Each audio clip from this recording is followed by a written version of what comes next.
Hello, I'm Deborah Malone, founder of The Internationalist and host of Internationalist Marketing TV. Today's guest is Dave McCaughan, marketing expert on life stages, international culture, and brands. Dave, what a pleasure to see you across the time zones, and I'm really looking forward to our conversation. Yeah, well, thanks for arranging it. I know we've corresponded a few times over years. I was trying to actually think today, when did you start The Internationalist? 21 years ago. However, Right. But I was trying to. Also, I was doing Ad Age International before that. Yes. And spending a lot of time in Hong Kong and Japan. So I was trying to think. I guessed it was over 20 years that I've been sort of reading the stuff and following bits, and I know we corresponded a couple of times in the past, and so yeah, it's great. Fantastic. No, it is wonderful, and I'm delighted, and I think we could reminisce about some of those days, because I remember McCann was really the leading non-Japanese agency in Asia during a lot of those years, and that was quite a feat. But I'm sure some of that will come into our conversation. Let's move to a kind of a topic which I think we both are pretty passionate about. But just to set it up a little, you've certainly been researching people of all ages for decades, especially in terms of not only their various stages of life, but how it affects brands and the products that they choose. So you're now focused a little bit more on people who are over 60, because you do believe that they are misrepresented in marketing. So let me start with a couple of questions and see where it goes. But let's begin with the obvious. What do brands get wrong about quote unquote older people? Well, you know, as you say, I've been looking at this subject for literally over 30 years. And one of the things that I realized a long time ago was that marketers follow, I guess, a bigger social belief that people over 60 are on the way out. And there's that belief that, well, you know, the mythologies, the big mythologies are, first of all, that, well, people over 60 don't buy stuff, which we've now, I think, in most key markets of the world, the US, for example, Japan, you mentioned, key markets in Europe, etc. People are more and more aware of the fact that no, people over 60 actually provide, in many categories, 50% of all purchases in volume, not necessarily in value, not volume. Whether that's cosmetics, motor cars, travel, but all sorts of other things. Fashion, for example, there's a disproportionate percentage of fashion that is purchased by people over 60. Now, what we mean by that is not 1,000 t-shirts. We mean they're more likely to be buying bespoke clothes or good quality clothes, etc., etc. But one of the most common fallacies, for example, over the years was, if you were a white goods manufacturer, you made refrigerators. Well, if Deborah comes in and she's somewhere close to 60, no offense, but take it, you know, if that'll be the last refrigerator she'll ever buy, right? If you're buying a new TV or a new computer, a new phone, oh no, that's the last one they'll ever buy. Now, that used to be based on the premise that at 60, you had about 7 years to go. But at the moment, and I haven't looked up the US in a little while, but for example, in Japan, if you were a Japanese woman and you turned 60 today, on average, you would live to be 96. So you've got, you know, more than a third of your life to lead. And of course, what we've discovered is that it's not about relative wealth, etc. It's just a fact that people in their 60s, 70s, 80s keep on looking forward. So that's one of the myths. They don't buy stuff. There's a second myth related to that, which is, well, they don't change brands. They don't try new things. Now, in fact, most of the research shows that in many categories, people over 60 are more likely to switch brands than people under 30. Now, that's a bit hard to believe, right? But part of that is because if you take, and especially the part of the world where I live in Asia, if you take a typical 60-year-old in Seoul or Tokyo or here in Bangkok, their life has been one of constant change, constant new availabilities. I'll give you an example. When I first moved to Asia in 1995, my first place I lived was here in Bangkok. Going out to buy a bottle of milk was a bit of a hardship because a lot of corner stores or the equivalents didn't stock milk. Now it's everywhere, right? But that happens with brands and brands and things. And look at the category. Now in the US, you can probably think back to, when you were in your 20s, there was limited range of this, limited range of that, limited range of that, and everything's exploded. Well, what that's taught people in their now 60s and 70s is that they have to change and adapt to new products, new categories, new technologies. So that's the second big myth. And then the third big myth is around why they buy stuff, or why would they continue to buy things. So again, if you take related to the first myth that, well, people over 60 don't have long to live, so they're not really interested in things, what you've got to break down and go, no, you don't understand. People 60, 70, 80 are actually forward-looking. And because they're forward-looking, they're buying things on how they can make their life better in the future, right? And not just waiting around to pass away or whatever. So those big myths have been there for quite a while, and it takes a lot of time and it's take of effort to get some marketers to pay attention to that, but they are myths that you can actually have a very good business targeting older consumers. No, you're right. They are myths, but like so many myths, they were based on perhaps truths from the past. Oh, sure. And which had a lot to do with longevity. I have another question, and this might be not so relevant, but I'm just curious. What about brands featuring older people in their messaging? I mean, do they prefer not to do that because they feel that the brand may not be as relevant or vital as they think it should be? Or do brands even need to feature quote unquote seniors to get people over 60 to buy? And I think that's a bit of a myth. Well, maybe not a myth. That's a great point. Yeah. That's a great point. You can break it down to three ways. There are brands that do use older people, but use them in the wrong way.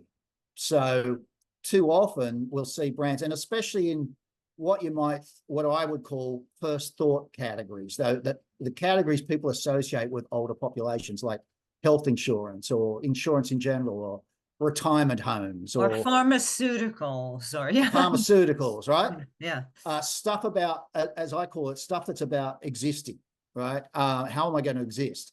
And the problem with a lot of that advertising is it's a bit derogatory because it's basically always heightening awareness of the negative sides of getting old, and then playing to that, but also invariably using visuals that of people that are actually older than the target thinks they are.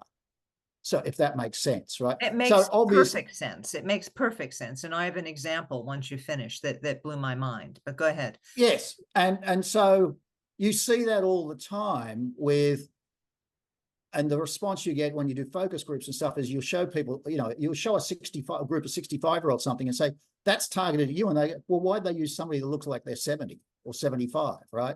Now, to a lot of younger people, the difference between 65 and 70 is like, so what? And I go, yeah, but that's like saying you're going to target 18-year-olds and you put a 25-year-old in the commercial. Everybody would go, well, that's not accurate, right? So there's that. The second big thing is your point about, do you need to have them in it? No, not necessarily. You don't necessarily have to have a 70-year-old in a piece of communication if you're really targeting 70-year-olds and other people. So, you know, most people in the US, for example, that are 65, 70, 75, they're not thick. They're not, you know, it's not like they're all mentally gone, quite the opposite. And so, you know, I remember an example for, I'll say that, I can't tell you the brand, I'll say the most famous jeans company in the world. So you imagine who that was, right? And the discussion was along the lines of, it turned out that the majority of people buying that brand of jeans were actually people over 45, men over 45. And why did they buy it? Because they literally wanted their backside to look like a 25-year-old's backside. So in that case, having a real 25-year-old as the model, that's fine. I literally want my bum to look like his, right? So in some categories and in some ways, it's fine. And also, you know, it depends on what you're doing. There are categories of product or specific brands of product which are about, doesn't matter the age group, you're about trying to make you feel young or eternally young, etc. So you can get away with that. But the third thing is that a lot of communication targeting older people is failing to use what I call the anti-granny effect. And what I mean by that is I've talked at hundreds of events all over the world about this subject. And if you attended an event I was talking at next week, the first thing I do when I get on stage is, now I want everybody in the room to close their eyes. And I tell them a little story about a woman. And the woman is somewhere between 65, 75, and she has 3 kids and she has 4 grandchildren and da-da-da-da-da. Okay, now I'm going to pick a couple of people in the audience. I want you to describe that woman. Now, if the audience is under mid-50s, they automatically describe their grandmother when they were young. Okay, so imagine a 40-year-old telling you about his grandma or her grandmother when he was 10, which is 30 years ago or 40 years ago. And so what they reflect on and see, when they hear the word elderly, they think of people as we saw them as elderly 40 years ago. And the simple analogy about that, or the breaker of that, is being 65 today is very different from being 65 40 years ago.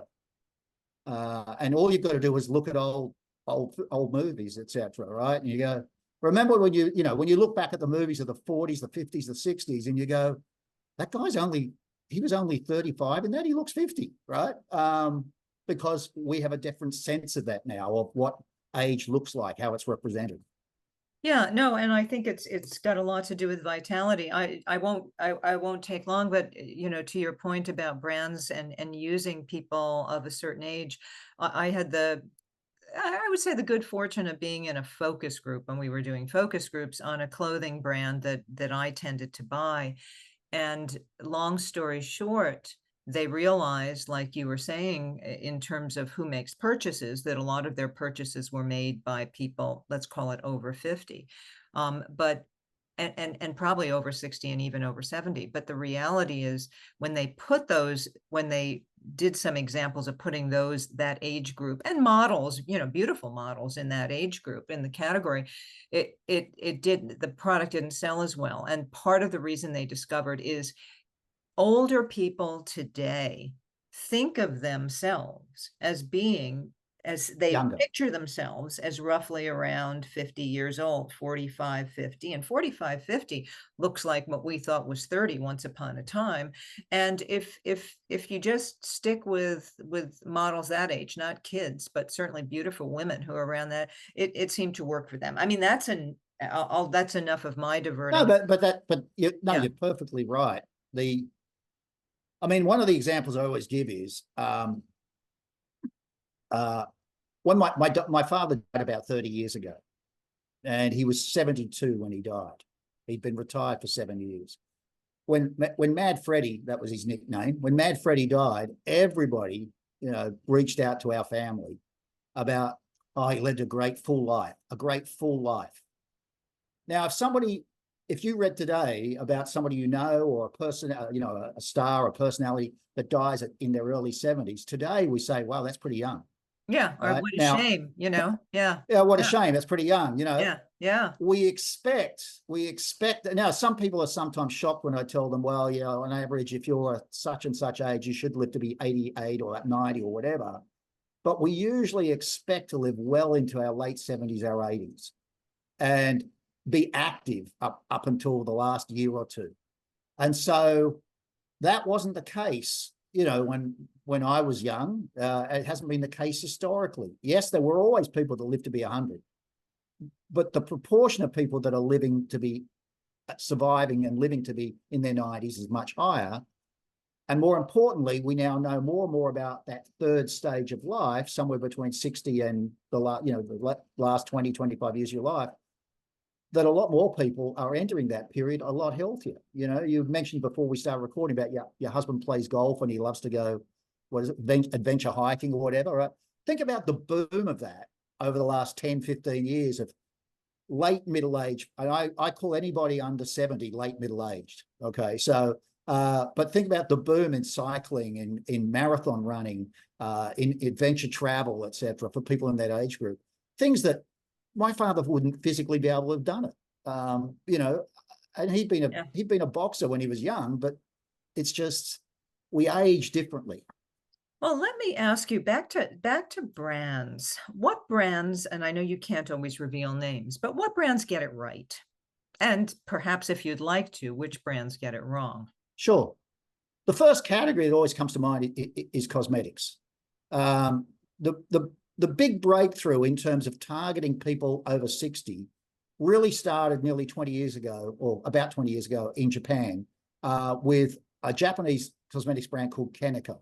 And then Shiseido and the other big cosmetics brands in Japan fell into line. And what they discovered was the simple messaging shift, which moved from traditionally the cosmetics market had always been about literally, and I worked on major cosmetics brands for 30 years, and in internal meetings, it was shocking to hear, oh, well, it's really about covering the cracks, right? And then you had a slight shift when L'Oreal came up with, you know, the Belief campaign, back, that's just on 50 years old now, or 60 years old, I can't remember.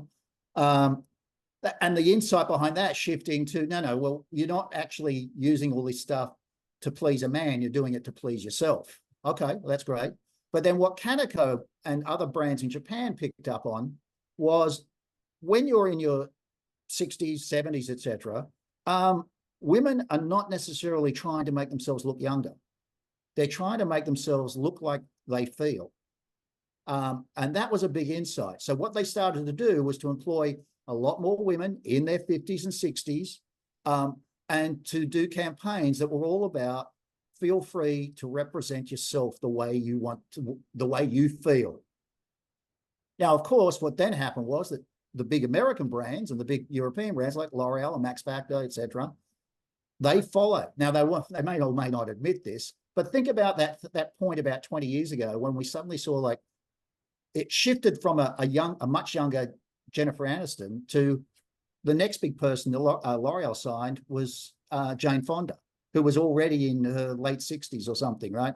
And then Helen Mirren in her 70s, yeah. etc. Helen right? Mirren. Yeah, yeah. So, and if you actually look at the major spokeswomen for major cosmetics brands around the world, you're going to see that in a very short space of time of 10, 15 years, the average age of the spokeswoman grew by 10, 15, 20 years. They were hiring much older women to do this. So that category woke up to the fact that women over 60 spend disproportionately more on cosmetics. The interesting one for me was Disney. So, of course, we all think of going to Disneyland as a kid's activity. And when I lived in Japan, Tokyo Disneyland was one of our clients. And that meant that, lucky for me and my then children, was I got to take them to Disneyland for free every month to do whatever they did. But it also meant that I had to spend at least a day a month walking around the park, not doing the rides, just looking at what was going on. And a couple of Japanese colleagues and I, one day we were wandering around, it was midweek, and we kept on noticing old couples. And I do mean not 50 something, I'm talking about 70 something couples. And what surprised us was they weren't there with their grandchildren. They were there on their own. And so we started to approach them and interview them and talk and get them talking about, well, what are you doing here? And they said, well, we came to Disneyland. We used to come with our kids or our grandkids, but now, you know, it's a great place to come for a day, right? And do the rides, etc. Now, we ended up building whole campaigns targeting the over 65-year-olds in Japan about, you know, have a great day out with as a couple, and a lot of it was positioned about rekindling romance or reliving your younger years and stuff like that. And that took off. So Disney itself acknowledged the fact that we grew up with Disney our whole lives, you know, obviously, and we carry it with us. I saw a very interesting campaign a couple of years ago in Singapore. I was standing on a street corner and a bus went past, and the bus was wrapped in a wraparound ad for the latest Marvel movie. And that was great, but there was a line across the middle of the bus that said, in Singapore, over 40% of people who go to watch Marvel movies are over 45, right? And so I checked into this, and of course, it makes perfect sense. I mean, I grew up with Thor, right? And the whole cartoon shows. And what we found in research was that in an awful lot of countries, maybe more men than women, and I'll give you the clue. In Japan, we once did a study where we went to a number of different offices for different companies, and we interviewed the typical salaryman, the typical white-collar working guy, but we were interviewing guys over 50.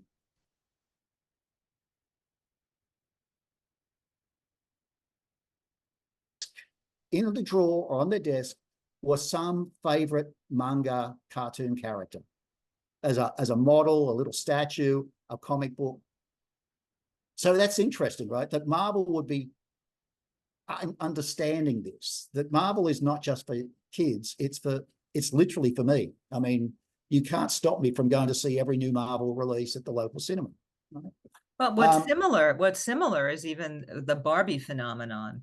In that, I mean, I'll admit that I even went not only with a group of girls, in one case, their mother also joined us, which you know, and just to be funny, everybody wore pink. I mean, regardless of what you thought of the movie, or even regardless of what you thought of Barbie, there was certainly a familiarity, and everybody needs a bit of fun, you know, regardless. So you see, right. So you see that. I mean, there's a great case study from India, where a few years ago, one of the major recording companies, was basically facing bankruptcy. And it didn't have any of the current Bollywood or music stars in India in its books. It had a 50-year catalog. The problem was that radio stations had stopped playing golden oldies. So they were basically going to be out of business because they weren't getting the replay rights, et cetera, et cetera. And a very smart, small company that was in electronics approached them, and they said, why don't you sell these songs to older people? What do you mean sell the songs? And they said, well, you know how Apple has its thing and you can, you know, download Apple things and stuff. Yeah, but Apple doesn't want to touch us because, and besides which, old people, and of course this is wrong, old people don't know how to use mobile phones, right? Which of course is a fallacy. But what they did was they very cleverly came up with a product which looks like an old-fashioned little radio set. That's what it looks like. Inside, it's a digital music player. And they've just changed the dials to make it very easy. And you can dial through different actual singers or different styles, and it'll play 10, 15, 20 songs or whatever. And it became a huge hit in the Indian market because suddenly across India, all these people had a very easy way to access the music that they wanted to access in a way that looked more their age, even though inside the box, it was the latest technology, but you didn't know that. And that's one of the things that I've learned is, you know, there's the myth, as I said, that well, older people don't know how to use technology.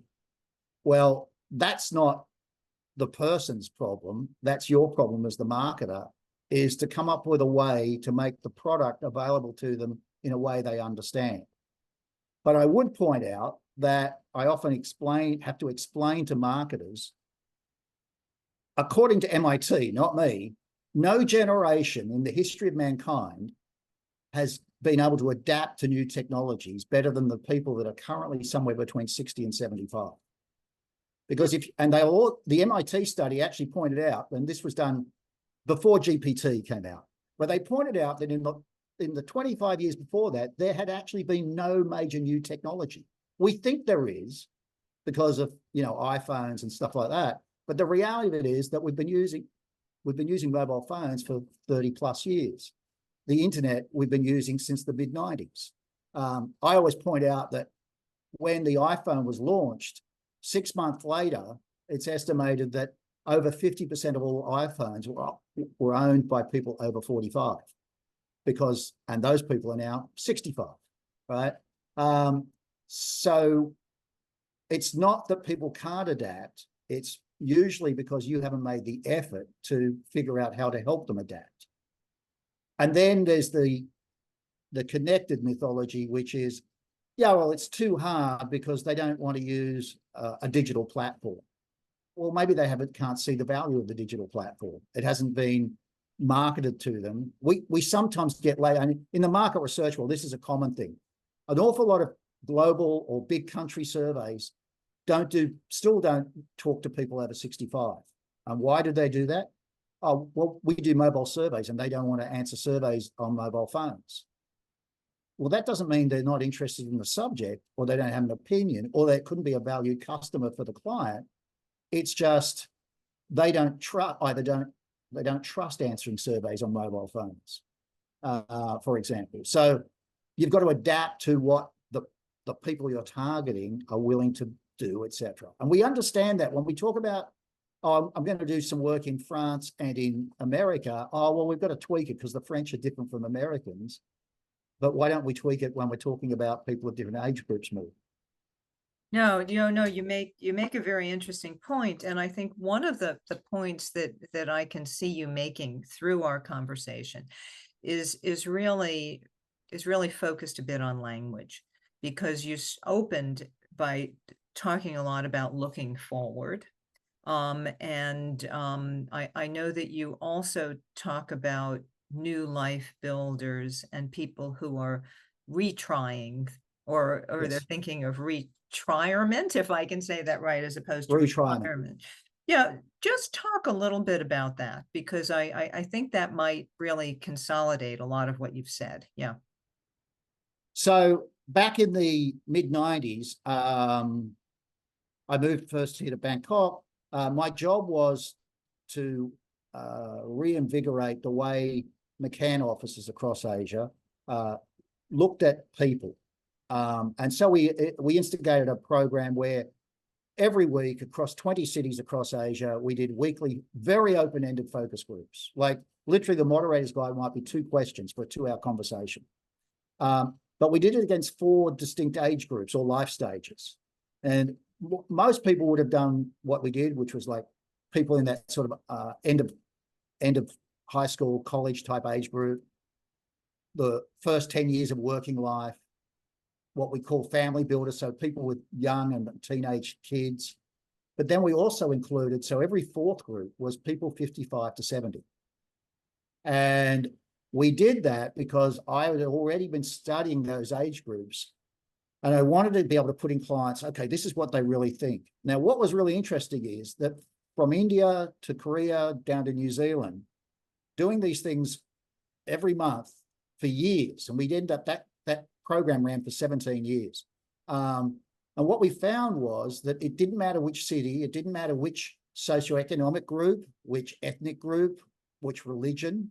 When we talked to people 55, 75, they were always talking about what they were going to do next. What they want to do next could be very small. It could be, you know what, I'm going to decide that I'm going to go on Thursdays, I'm going to go out and have lunch somewhere different every week. And my wife's got a good friend in Japan who's now in her 90s, who for 25 years, every Thursday, she goes to a different place for lunch. Now in Tokyo, you can do that, right? Because there's millions of restaurants,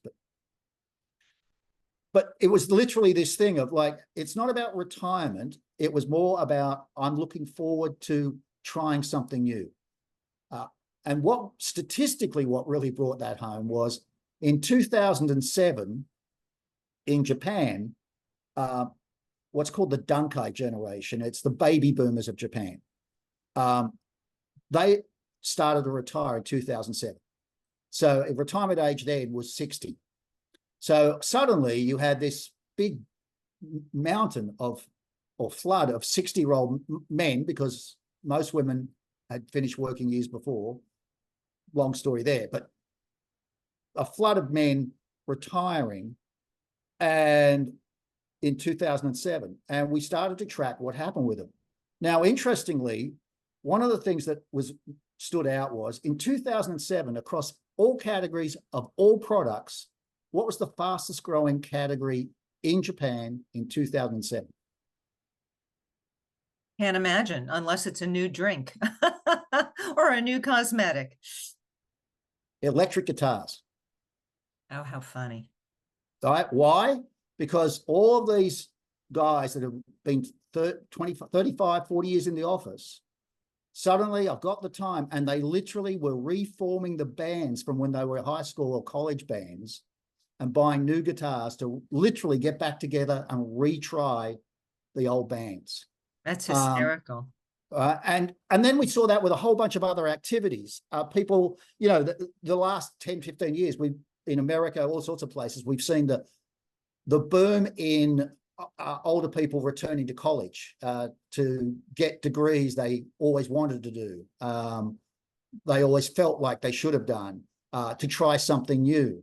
So retrying education. Of course, there's retrying travel, which is obvious because when you're working, you don't get to do so much traveling. And then if you can afford it when you retire, you do the big trip to Europe, or, in Japan, it's almost compulsory. You retire, you got to go to Hawaii for a week, right? It's that sort of thing. So that retirement, by the way, the extreme of retirement was, as I said, very big thing for Japanese. The wife has been a housewife for years and years. The husband then retires. Then it was 60, now it's 65. But the husband retires, and the first thing they do is they plan and go spend a week in Hawaii. Around 2002, 2007, 8, a term grew up. It was called the Narita divorce. So you've known because you've been there. Narita is the big international airport in Tokyo. And the Narita divorce worked like this. The guy retires. Within 6 months, they go on the big trip to Hawaii.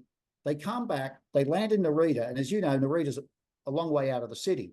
So sometimes the normal person has like 2 hours or more commute to get from the airport home. And at some point on that commute, on the way home from Hawaii, from the airport, they look at each other, and it's usually the wife that just goes, no, can't do it. And, and it led to a boom in divorce rates. And that was part of retrying, because she's just gone, I've got a life. I want to retry living my life my way. That doesn't involve you being there every day for 10 hours a day. So unfortunately, it meant to a lot of guys, well, the interesting thing in Japan was the men moved out, right? So, and you ended up they went to bunk in with their old band members. So sometimes, yeah. Well, let me ask you just something quick, because I know we're coming toward the end of our time. I have 2 quick questions. And look, you've lived a lot of your life in Asia, and particularly in a market like Japan, where respect for the aged, so to speak, it's even a national holiday, goodness knows. But there is a tremendous amount of respect and care for older people, and maybe that definition of older might be challenged a bit. But do you find in general, and I hate the word bias because we overuse it now, but do you find that there is a bias toward older people, or maybe people aren't recognizing people who are older? I don't know. No, of course. I mean, ageism is rife. right? Everywhere. And agents, and I'll give you a good example, the advertising industry. Oh, for sure. Is one of the classic industries. So, I left the big agency world when I was 58. By big agency standards, I was a really old guy at 58. Think about how many times, I'm not talking about CEOs or, chief creative officers, but just think about how many 60-year-old account directors have you ever met?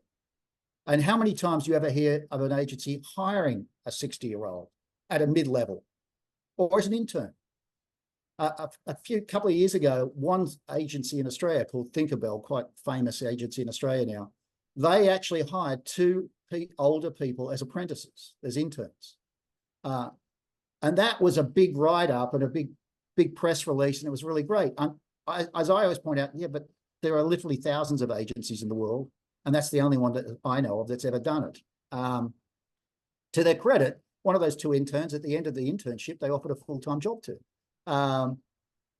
But the challenge that my general industry is as ageist as anybody else. And if the advertising business is ageist or the market research business is ageist, then how do you expect them to produce work that is not ageist, or produce research that's not ageist?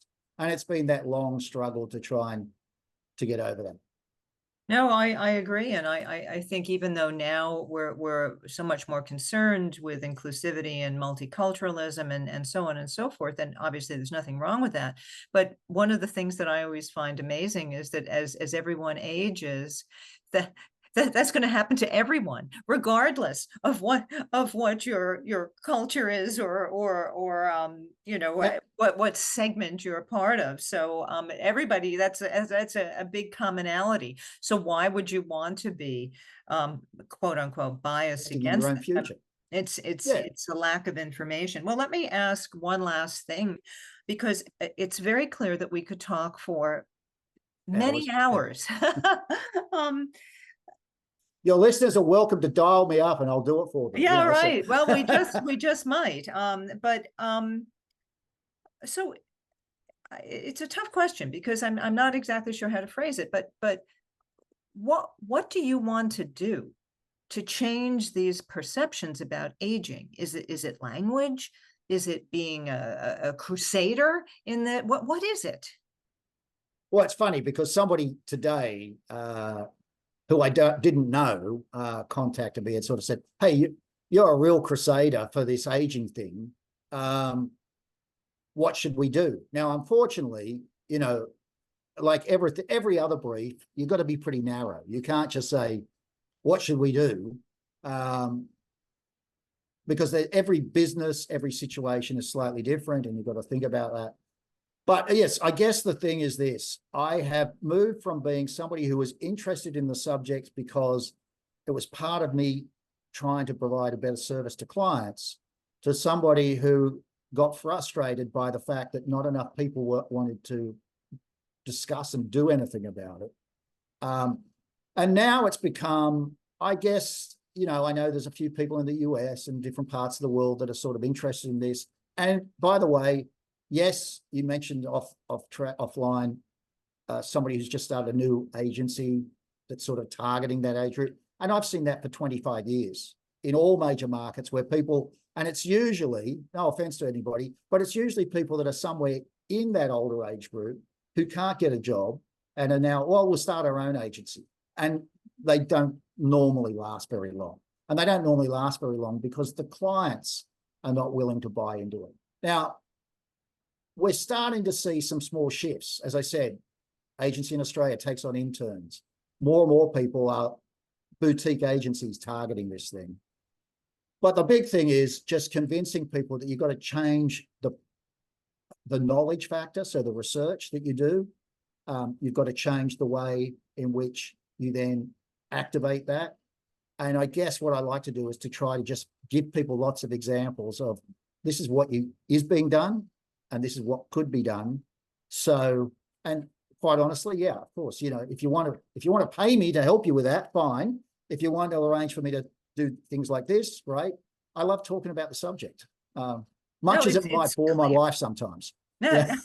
no, but it's clear that you do, and I think that probably the way forward, if brands can see this as a segment that ties to growth for them, And and that's exactly that's the it. key. You know, one of the things is to remember is the fastest growing and most dynamic population in the world is over 60. And people have a hard time when they hear the word dynamic and over 60, but that's just the truth. And that applies in the markets we automatically think of, like a Japan or in Italy. But I'll give you the example. In India, 11% of the population is now over 65. And you go, well, that's a pretty small number. And you go, no, 11% of the Indian population is 150 million people.